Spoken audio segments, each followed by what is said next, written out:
In an increasingly competitive B2B landscape, marketers, agencies, and consultants need to proactively find ways to help their clients stand out amidst the digital noise. One way of doing this is by analyzing the strategy, messaging, and positioning of their own brands and those of their competitors. So, how can they do this in a way that's insightful, efficient, and effective?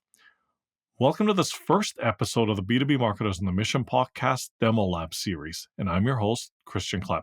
Today I'll be talking to Clay Ostrom about this topic. He's the owner and founder of the branding agency Map and Fire and the creator of the platform Smokeladder that we'll be talking about today. So let's dive in.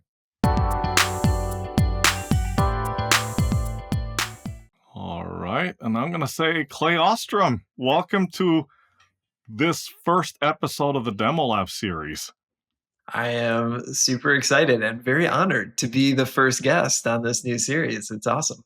We are honored to have you here, and let's sit tight or batten down the hatches and buckle up and whatever other analogy you want to throw in there, because we are gonna unpack a lot of interesting features and discuss interesting topics around the platform that you've built. And I think a good place to start, perhaps, Clay, before we start doing a walkthrough of the platform is but let's start at the very beginning. What motivated you to create this platform called Smokeladder? So we'll go all the way back to my childhood. I always dreamed of working on brand and positioning. That was something I've always thought of since the early days. But no, but I own an agency called Map and Fire. So I've been doing this kind of work for over 10 years now, and have worked with lots and lots of different kinds of clients. And over that time, developed different frameworks and a point of view about how to do this kind of work. And when the AI revolution kind of hit us all, it just really struck me that this was an opportunity to take a lot of that thinking and a lot of that, again, my perspective on how to do this work and productize that and turn it into something that could be used by people when we're not engaged with them in some kind of service offering. So that was kind of the kernel of it. I actually have a background in computer science and product, so it was sort of this natural Venn diagram intersection of I can do some product stuff, I can do brand strategy stuff, so let's put it together and build something. And the rest, as they say, is history, right? Yeah, the rest, as they say, is a lot of nights and weekends and endless hours slaving away at trying to build something useful. Sure. That certainly is part of it too. Yeah. Yeah, let's not keep the audience in suspense for too long here, right? Like, let's start with the walkthrough. And before you share your screen, maybe I'll set this up a little bit, right? Because Yeah. as you said, like you've built this platform. It's called Smokeladder, which I thought was a really clever name. And, it's you like to describe it as like your favorite SEO tool, but for brand research and analysis. So I would say, like, walk us through how somebody would use this platform, like whether they be a marketer that's already been like in the industry for years or is starting out, or somebody working at a brand or marketing agency, and how does the platform address these challenges or questions that people have regarding brand strategy analysis and research? Yeah. I use that analogy of the SEO thing just because, or especially early on, I was trying to figure out the best way to describe it to someone who hasn't seen it before. I feel like I'm not going to fall into the trap of saying this is the only product like this, but it has its own unique twists with what it can do. And I felt like SEO tools are something everybody has touched at one point or another. So I was using this analogy of it's like the SEMrush of positioning and messaging, or Hrefs, depending on your if you're a Coke or Pepsi person. But I always felt like that was just a quick way to give a little idea of the fact that it's both about analyzing your own brand, but it's also about competitive analysis and being able to see what's going on in the market or in your landscape, and looking specifically at what your competitors are doing and what their strengths and weaknesses are. So does that resonate with you in terms of Yeah, kind of like no, a shorthand way? I will say I yeah. don't say that super explicitly on the website, but it's been in Yeah, yeah, conversations. It's no, something that has absolutely, come up. absolutely. Yeah. That resonated with me. The only part that didn't resonate with me is that I'm neither a Coke or a Pepsi person. I'm more of a ginger ale type of guy. But I digress. But yeah, let's why don't you share your screen and let's walk through this, right? Like, okay, if a marketing person were to like use the platform Yeah. to do some research on perhaps that marketer's like own company and the competitors as well, right? Like, what would they do? Yeah, so that is like you were saying, there's sort of I guess a few different personas of people who would potentially use this. And Mhm, initially I was thinking a little more about both in-house people who, someone who's working on a specific brand, digging really deep on their own brand, whether they're, the marketing lead or whatever, maybe they're the founder. And then this other role of agency owners or people who work at an agency where they are constantly having to look at new brands, new categories, and quickly get up to speed on what those brands are doing and what's the competitive space look like, for that brand.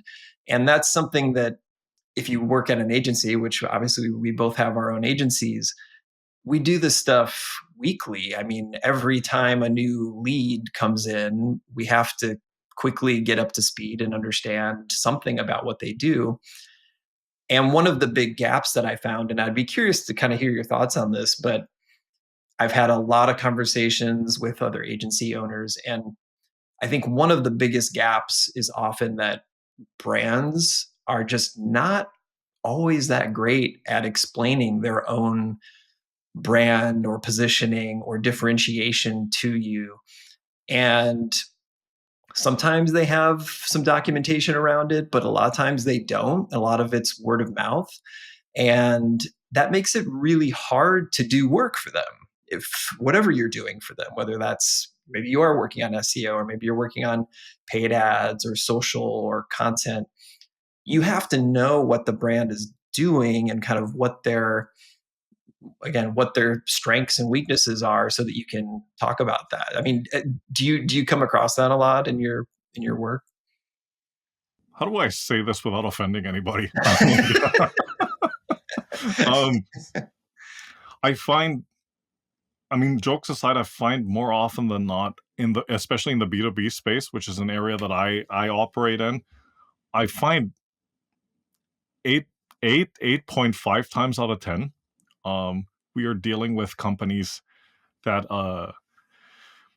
that have a they have a very rudimentary like framework of something that remotely resembles some form of branding. And I know that was a very long-winded answer, but it's kind of sort of there but not really, if you know what I Mhm. mean. Yeah. And there have been other extreme cases where they've got the logo and the website and that's as far as their branding goes. And I would say that had they had all this disciplined like branding system and structure in place, then maybe people like you and I would be out of a job, right? And and it's something, and I'm sure you've come across this, and we'll probably dig into this later. But like it's something I've come across several times, especially in the B2B space, where branding is not taken seriously until it becomes serious. I know that sounds super ironic, right? But and it's to the point of this platform, right, which we're going to dig into in a second. But it's things for instance, positioning, right? Like, are you in fact strategically positioned against competitors? Is your messaging resonating with, I would imagine, especially in the B2B context, with the multiple target groups that you have or that your company is going after, right? Is that resonating, or is this all like something that I call the internal high five? This has all been developed to please internal stakeholders, and then you take it to market and it just does not resonate with the target audience at all, right? So there's such a complex plethora of challenges here, right, that people like yourself and like you and I are constantly dealing with. And I think that's also part of the reason why I would say a platform like this is important, because it helps to not just aggregate data. I mean, certainly it does that too, but it helps to put things properly, like into perspective at speed. I think that might be something that you would have talked about later, but it does this at speed because I think from my own experience, one of the factors in our world that sometimes works against us is time, right? No, Yeah, I totally agree. yeah, Yeah, and we're lucky, I guess would be the word, that we are often hired to work on a company's strategy with them and yes, help them yes, clarify these things. But absolutely. there are a million other flavors of agencies out there who are being hired to execute on work for a brand and not necessarily being brought in to redefine what the brand, their positioning and their messaging and some of these fundamental things. So they're kind of stuck with whatever they get. And like you said, a lot of times it's not much. It might be a logo and a roughly put together website and maybe not a whole lot else. So yeah, but I think your other point about speed is that was a huge part of this. I think Hmm. the market is only accelerating right now because it's becoming so much easier to start up new companies and new brands and new products. And now we've got vibe coding, so you can technically build a product in a day, maybe launch it the next day, start marketing it, by Hmm. the Hmm. weekend. And Hmm. all of this is creating noise and competition. And it's all stuff that we have to deal with as Right. marketers. We have to Yes. understand the landscape. We've got to quickly be able to analyze all these different brands, see where the strengths and weaknesses are, and all that stuff. So, uh, Absolutely. but yeah, that I think that the speed piece is a huge part of this for sure. Yeah. So we're okay. So we're on the I guess this would probably be the homepage. So just walk us through what a marketing person would do if they want to use this platform. Yeah. So the very first thing you do when you come in, and this was when I initially conceived of this product, one of the things Hmm. that I really wanted was the ability to have very quick feedback, be able to get analysis for whatever brand you're looking at, right away to be able to get some kind of, you know, insight or analysis done. So the first thing you can do, and you can do this literally from the homepage of the website, you can enter in a URL for a brand, uh, come into the product. Even before you've created an account, you can come in and you can do an initial analysis. So you can put in whatever URL you're looking at, it could be yours, could be a competitor, and run that initial analysis. Um, what we're looking at here, this is if you do create an account, this becomes your, as we say, like home base where you can save brands that you're looking at, you can see your history, all that good stuff. And it just gives you some quick bookmarks so that you can kind of flip back and forth between maybe it's your brand, maybe it's some of the competitors you're looking at. Um, and and then it gives you just some quick kind of high level directional info. And I kind of break it up into these different buckets. And again, I'd love to kind of hear if this is sort of how you think about it too. But there's sort of these different phases when you're working on a brand. And again, this is sort of from an agency perspective, but you first got the sort of the research and the pitch piece. So this is before maybe you're even working with them. You're trying to get an understanding of what they do. Then we have discovery and onboarding, where we're digging in a little bit deeper. We're trying to really put together what does the brand stand for, what are their strengths and weaknesses. And then we have the deeper dive, the strategy and differentiation. And this is where we're really going in and getting more granular with the specific value points that they offer, doing some of that messaging analysis, finding some of the gaps of the things that they're talking about or not talking about, um, and going in deeper. So I kind of break it up into these buckets based on my experience of how we engage with clients. Does that does that make sense to you? Like, does that sort of It does make sense. I think, but what could be helpful for the audience is because this almost looks like it's a pre-cooked meal, right? So what do we what do we try another? I mean, I think you used Slack for the analysis. Why don't we use another brand and then just pop it into that analysis field and then see what it comes out with? So the nice thing about this is if you are looking at a brand that's been analyzed, you're going to get the data up really quickly. It Yeah. will basically pop up instantly. But you can analyze a brand from scratch as well. It just takes about a minute or so basically to kind of do some of the analysis. So for the sake of a demo, it's a little easier just to kind of look at something that we've got in there. But if it's a brand that, maybe you're looking at a competitor for one of your brands, there's a good chance because we've got about 6,000 brands that we've analyzed in Yes. here that there's a Yeah. good chance there'll be some info on them. But so this is Pipedrive. So if whoever's not familiar, Pipedrive is it's a CRM. It's basically it's a lighter version of a HubSpot or Salesforce, basically a way Right. to track Right. deals and Mhm. opportunities for business. But this, so I flipped over. I don't know if it was clear there, but I flipped over to this brand brief tab, and this is where we get essentially a high level view of some key points about the brand. Okay. Mhm. And I think about this as this would be something that you would potentially share with a client if you were, working with them and you wanted to review the brand with them and make sure that your analysis is on point. Mhm. But you'll see it's kind of giving you some positioning scores, where you rank from a category perspective, message clarity, and then we've got things like a quick overview, positioning summary, who their target persona is, in this case, Yeah. sales manager, sales operation lead, Mhm. and some different value points. And then it starts to get a little more granular. We get into like key Yeah. competitors, challenger Mhm. brands. We do a little SWOT analysis. And then maybe one of the more important parts is some of these action items. So what do we do with this What do we data? do based on all these insights? Yeah. um, Yeah.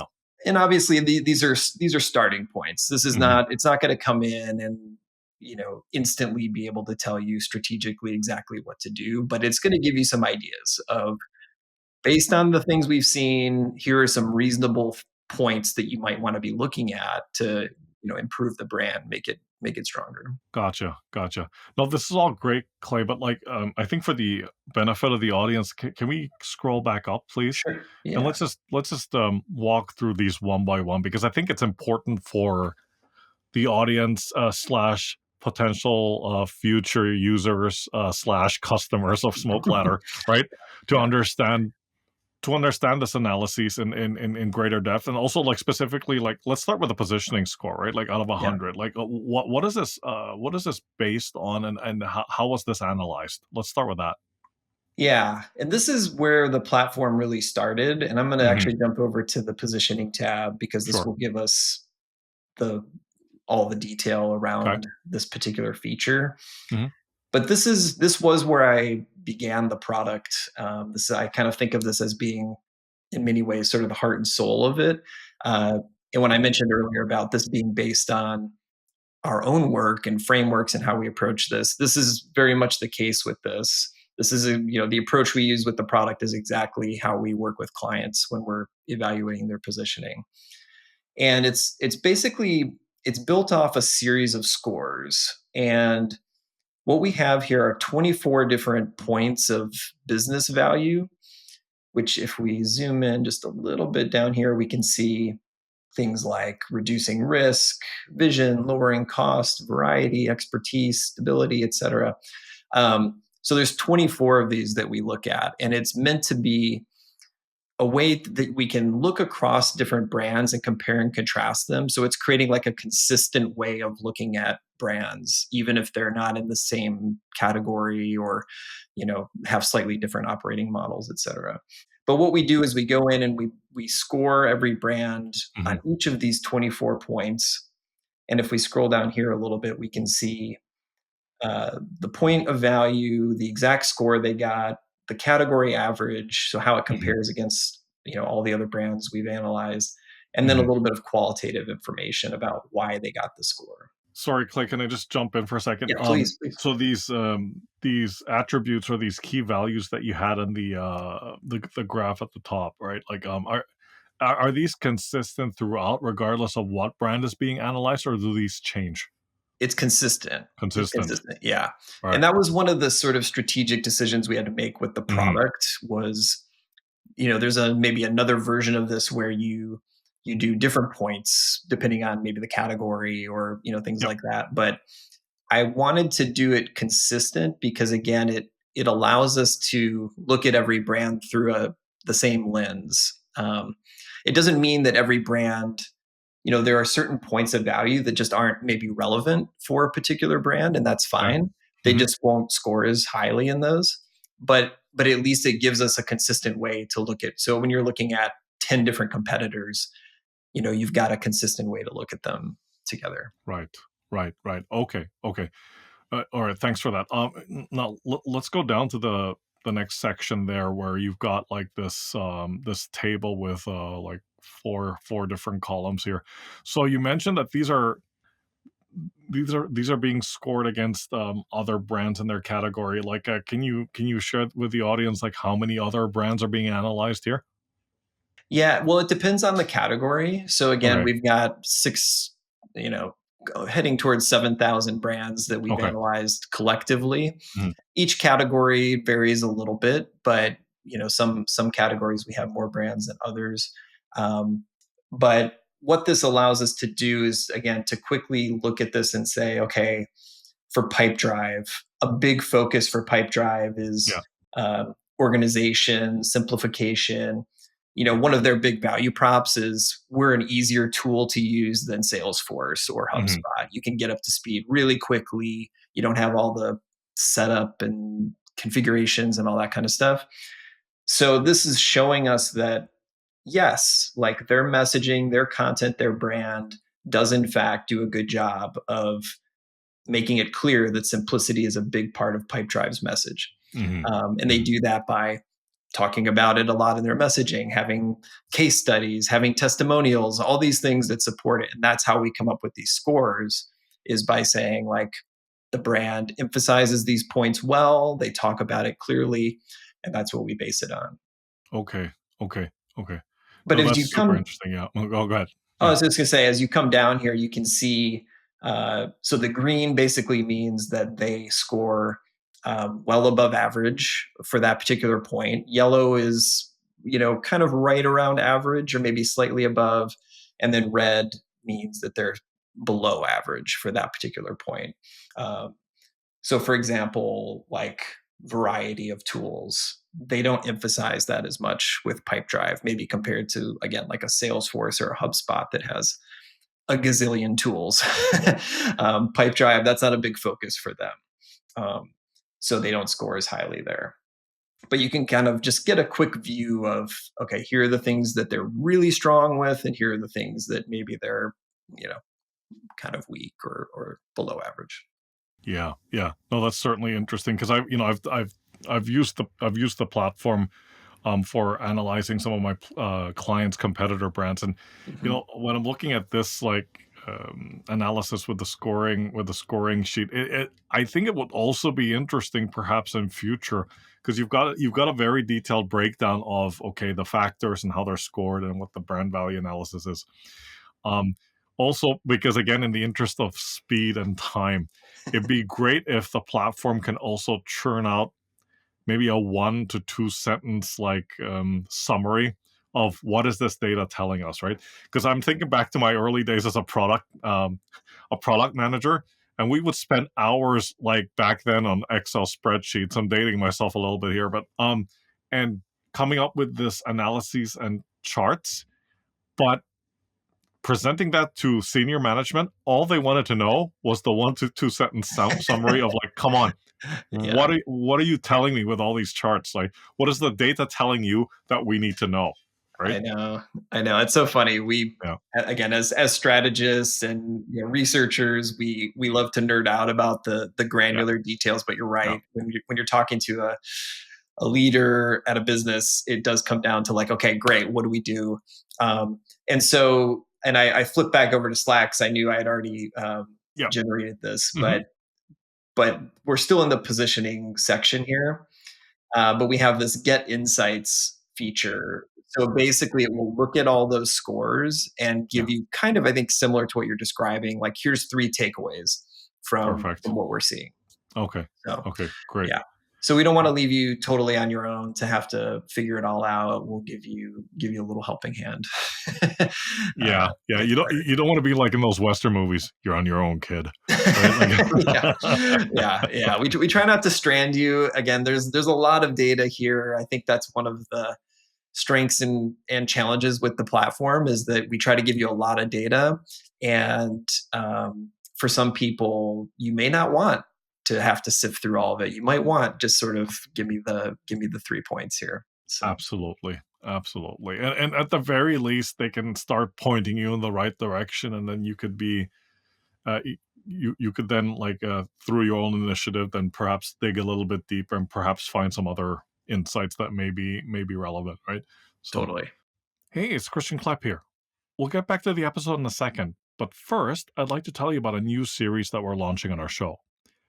As the B2B landscape evolves, marketers need to adapt and leverage the latest marketing tools and software to become more efficient. Enter B2B Marketers on a Mission Marketing Demo Lab, where experts discuss the latest tools and software that empower you to become a better B2B marketer. Tune in as we chat with product experts, provide unbiased product reviews, give advice, and deliver insights into real world applications and actionable tips on tools and technologies for B2B marketing. Subscribe to the Marketing Demo Lab YouTube channel and B2B Marketers on a Mission on Apple Podcasts, Spotify, or wherever you get your favorite podcasts. All right, now back to the show. If we could jump back, sorry, to the I think it was the brand brief, right? Like where we started out, and I said let's dig deeper. Okay, so then we have, okay, so we talked about positioning score. Now we're moving on to category rank and message clarity score. What does that look like?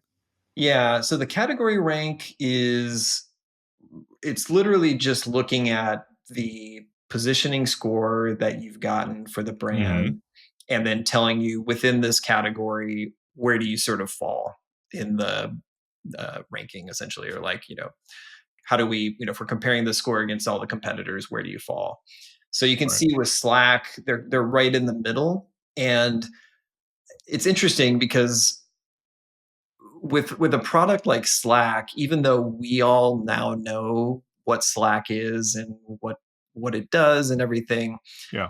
the actual messaging and content that they have now, I think maybe doesn't do as good of a job as it maybe did once upon a time. And it's gotten, as products grow and brands grow, they tend to get more vague, a little more broad with what they talk about. And Sure. that kind of leads to softer positioning. So that's sort of what we're seeing reflected here. And then the third score is the message clarity score, which we can Ouch. jump into. That's like a whole different Yeah. piece Yeah. of the Four. puzzle. Yeah. 4 out of 10 is not a very high score, right? So, yeah. Yeah, and again, I think it's a product of we can kind of jump into that Yeah. section for Let's a do minute. that. Yeah. Yeah. But it's again a product I think of Slack being now a very mature product that is has gotten sort of a little vague, maybe a little broader Hmm. with their messaging. Hmm. But the message clarity score, we basically have kind of two parts to this. On the left hand side are uh, some insights that we gather based on the messaging. So, Yeah. what's your category? Quick synopsis of the product. Hmm. Uh, but then we also do some things like Confusing part. the That's most that's confusing that's part, which interesting. Yeah. honestly, to me, as Hmm. and again, I'd love to hear your experience with this, but coming into a new brand, this is sometimes one of the most enlightening parts because it shows me quickly where are some gaps in what Yep. they're talking Yep. about. Yep. Yep. And in this Absolutely. case, this kind of hits on what we were just saying a minute ago of the messaging is overloaded with generic productivity buzzwords, fails to clearly differentiate how Slack Mm. is better than email or similar tools, et cetera. Um, but also, this is another one that I really like, and I use this all the time, which is the casual description. Hmm. So rather than this technical garbage jargon, speak, just give it to me in plain English, like we're just chatting. Um, and so this description of it's a workplace chat app for teams to message, collaborate, share files. Like, okay, cool. Like, Yep. you Yep. know, Yep. I get Yep. it. Yep. I already know what Slack Absolutely. is, but if I didn't, that would tell me pretty quickly. Absolutely. Um, Yeah. Yeah. No, my experience with this has been, you and I have been in the branding space for a while. So for the trained eye, when you look at messaging, you'll know if it's good or not, right? And Yeah.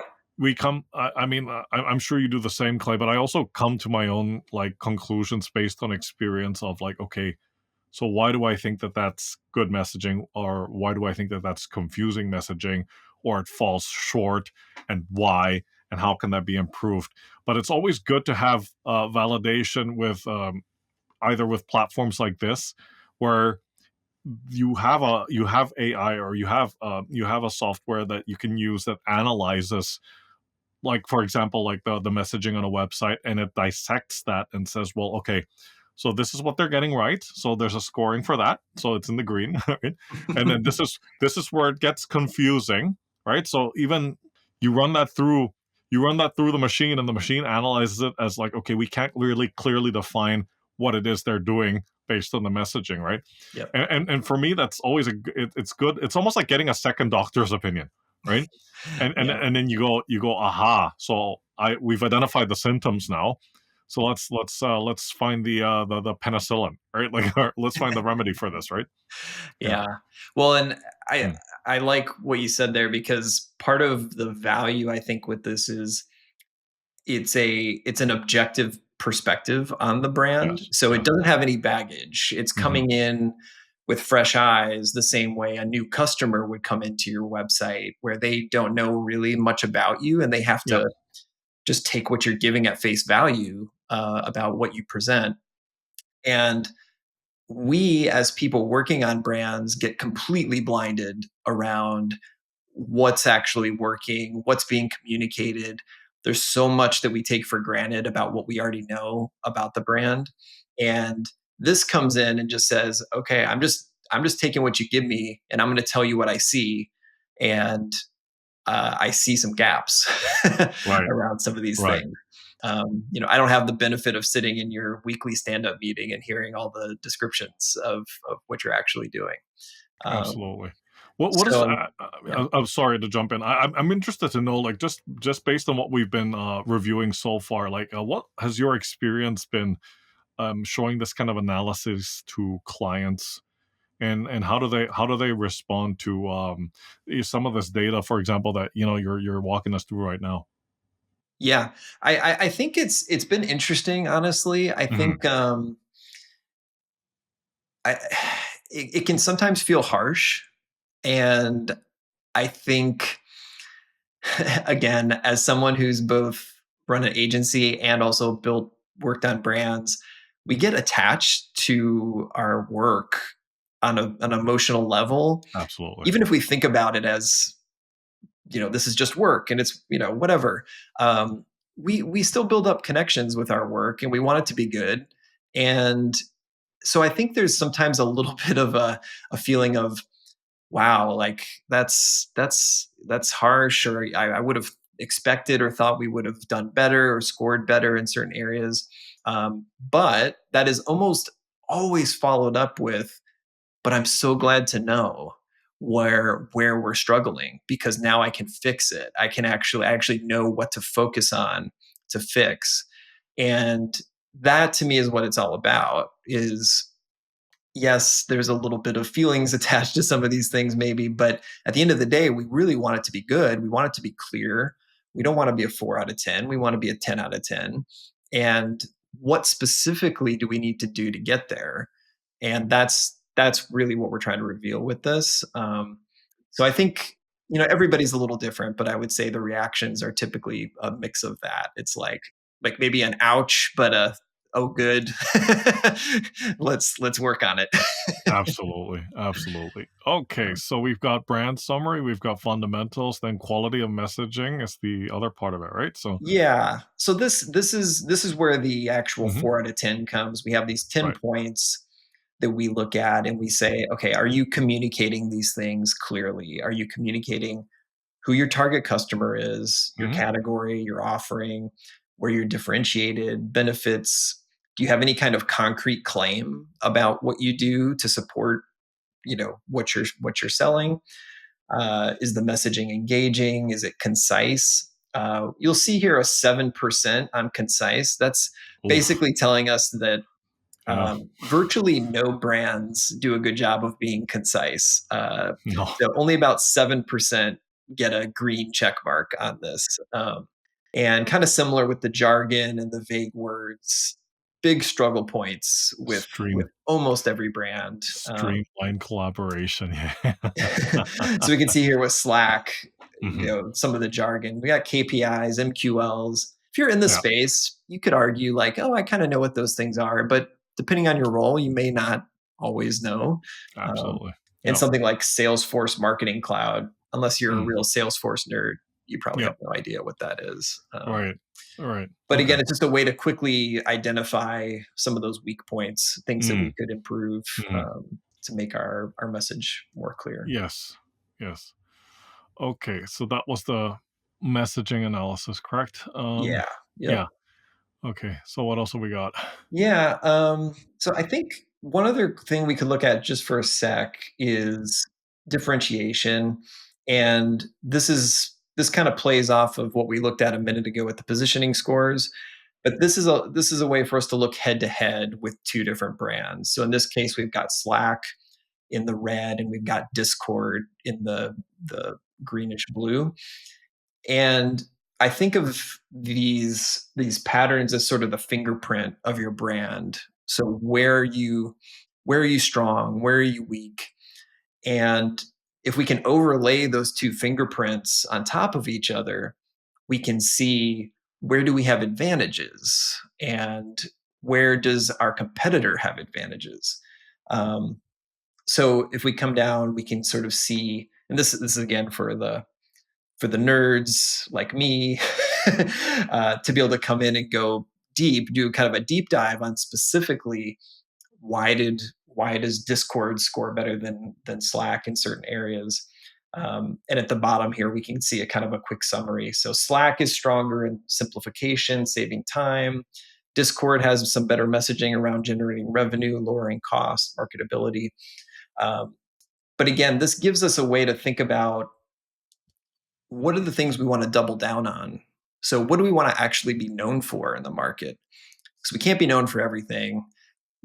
Buyers can maybe only remember a couple things about us. What are those couple things where we're really strong, where we really stand out, and we've got some separation from the competitors? Right. Okay. Okay. Um, just maybe we take a step back here because I think this is great. It's very detailed. It gets a bit granular. Yeah. Um, but I think it's also going back to a conversation that you and I had previously about like, okay, why is it so important to be armed with this knowledge, especially if you're in in the marketing role, or perhaps even at an agency, talking to a potential client, going in there already armed with the information about their competitors. And we were talking about this being a kind of like a trust building mechanism, right? For lack of a better description, right? Yeah. I think to me, what I like about this, and again, this does come out of 10 years of doing this kind of work with clients as well, is it's so easy to fall into a space of soft descriptions around things like positioning and just sort of using vague, wordings or descriptions. And when you can actually put a number on it, which again, it's subjective. This isn't an objective metric, but it's a way for us to compare and contrast. It allows us to have much more productive conversations with clients where we can say, we looked at your brand, based on our analysis, we see that you're scoring a 10 and a 9 on simplicity and organization, for example. Is that accurate to you? Like, do you think that that's what you all are emphasizing the most? Does that resonate?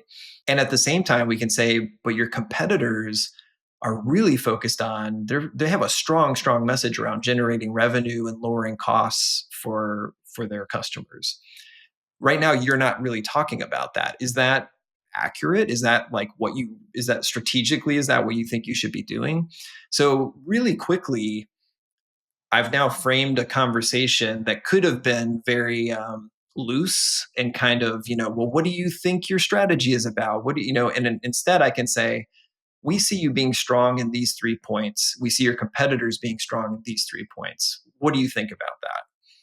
And I think that kind of clarity just makes the work so much more productive with clients, or just again working on your own brand internally. So, what do you think about that kind of perspective? Yeah, yeah, no, no, I definitely agree with that. It's always, and I've been that type of person anyway. That you go into a, especially with somebody that hasn't quite become a client yet, right? One of the most important things is also, how should I put this? B- Certainly, the trust building part of it needs to be there. The other part is definitely a demonstration of competence, right? Competence and ability, but it's also that you've been proactive and done your homework versus like, okay, I'm just here as an order taker, right? And let's just tell me what to do and I'll do it, right? A lot, and especially, I think this has been a trend for a long time already, but a lot of the clients that I've worked with now and in the past, they're looking for a partner that's not just thinking with them, it's someone that's thinking ahead of them. And this type of work, what we're seeing here on screen, this is the type of work that I would consider thinking ahead of them, right?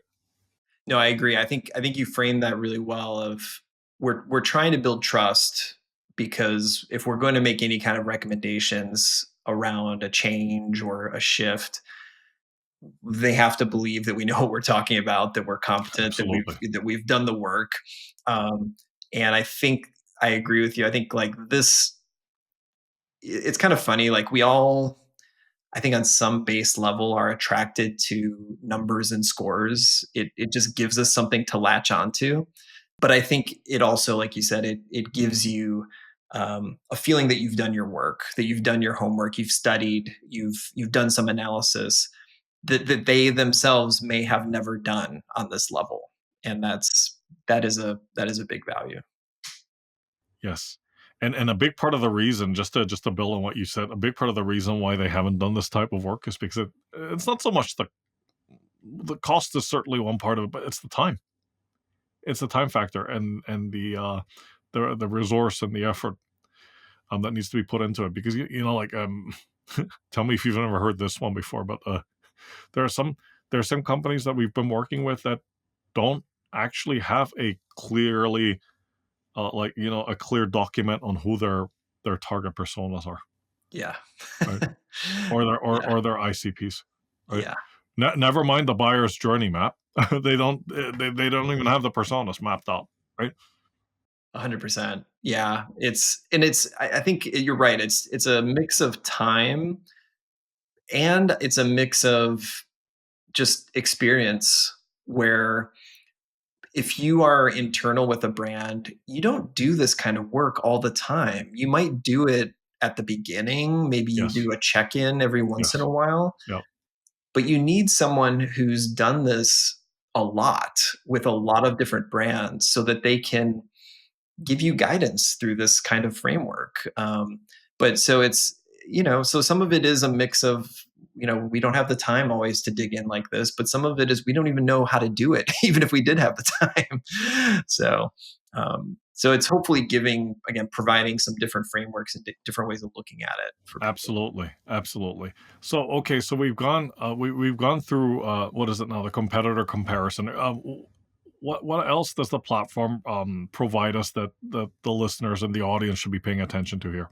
So I'll show you two more quick things. So Okay. one is this Ooh. uh, message building section. Yes, So this yes. is Are you trying to put me out of a job here, Clay? Like, well, I'll say this. all right, So far in my experience with this, it's not going to put us out of a job, but it right. is going to hopefully make our job easier Easier. and better. It's going to make us better at the work we do, and that's really, I think that's kind of most people's impression of AI at this point, is Mhm, that it's mhm. not quite there to replace us, but it's Sure, certainly can sure, enhance what we sure. do.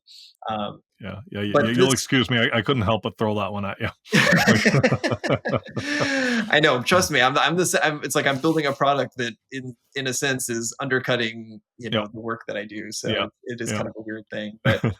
But this message building section, which is a new part of the platform, it will come in, and you can see on the right hand side, there's sort of a quick summary of all these different elements that we've already analyzed, and then it's going to give you some generated copy ideas, including, if I zoom in a little bit here, we've got an eyebrow category. This is again for Slack. It's giving us a headline idea: stay informed without endless emails, subheadline, call to action, three challenges that your customers are facing, and then 3 points about your solution that help address those for customers.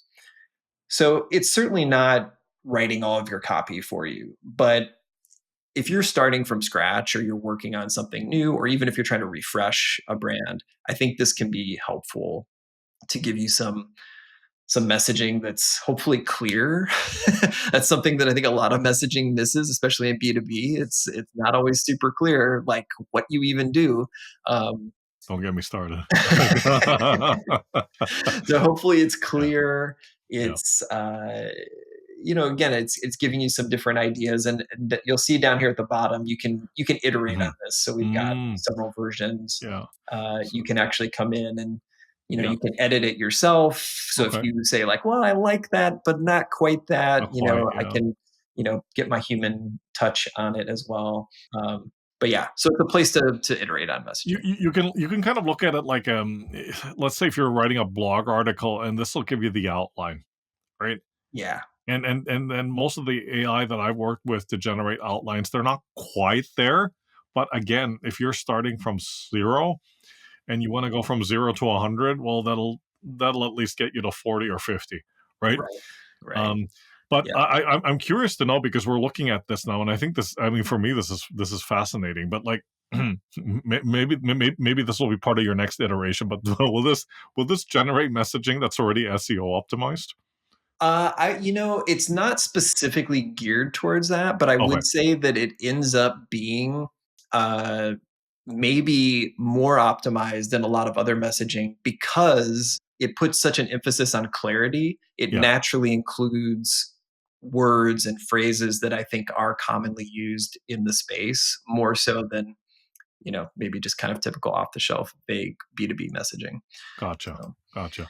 I had a question on the target persona that you've got here on screen, right? oh yeah. So, how does the platform generate the information that will then populate that field? Because and when I'm just trying to think about like because I've been in the space for as long as you have, and the way that I've generated target personas in the past was not by making a wild guess about like looking at the looking at the brand's website. It's like having conducting deep customer research and listening to hours and hours of recordings, and from there generating a persona.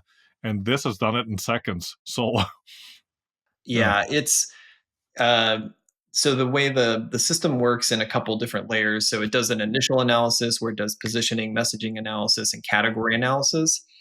Then you can generate the persona on top of that. So it takes all the learnings that it got from the category, from the product, from your messaging, and then develops a persona around that. And it's of course able to also pull in, the AI is able to reference things that it knows about the space in general. Um, but I have found, and this is true, I was just having a conversation with someone who works on a very niche brand for a very specific audience. And I was showing him what it had output. And I said, tell me, like, don't hold back. Like, is this accurate? And he said, yeah, this is like shockingly accurate for how we view our target wow. customer. Okay. So I think it's pretty good. It's not, again, not going to be perfect. You're going to Mhm. need to do some work, and you still got to do the research. But yeah. Okay, fantastic, fantastic.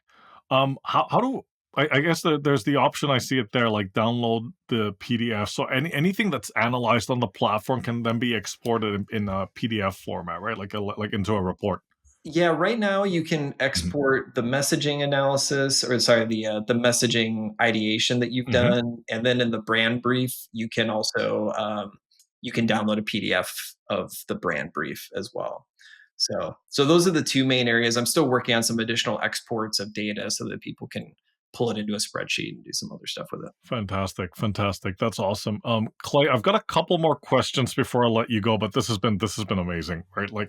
I really hope that whoever's number one listening and most importantly watching this, I hope that you really do consider taking this for a test drive, right?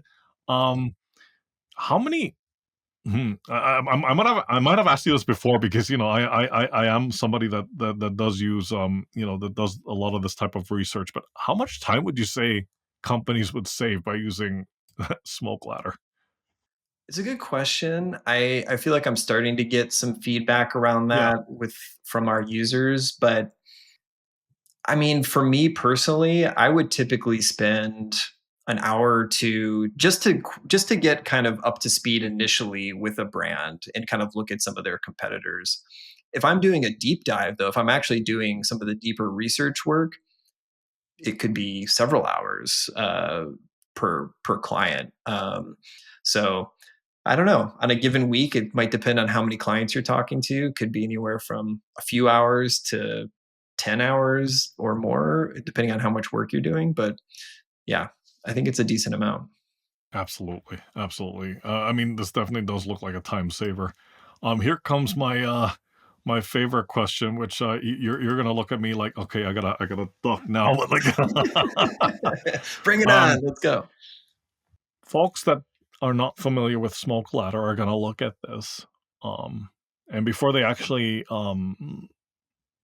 take it upon themselves to hopefully watch this video on our channel, they're gonna look at that and ask themselves, well, what is it that Smoke Ladder does that that other AI couldn't do, right? I guess what I'm trying to say is like, okay, why would they use how does the platform differ from something like ChatGPT, Perplexity, or Claude, right, to run a brand analysis? Yeah, no, I think it's a great question. I think it's sort of it's going to be the eternal AI question for every product that has an AI component. And I would say to me, it's three things. So, one is the data, which we talked about. And I didn't show you this earlier, but there is a search capability in here to go through our full archive of all the brands we've analyzed. And again, we've analyzed over 6,000 brands. So, the data piece is really important here because it means we're not just giving you insights and analysis based on the brand that you're looking at now, but we can compare and contrast against all the other brands that we've looked at in the space.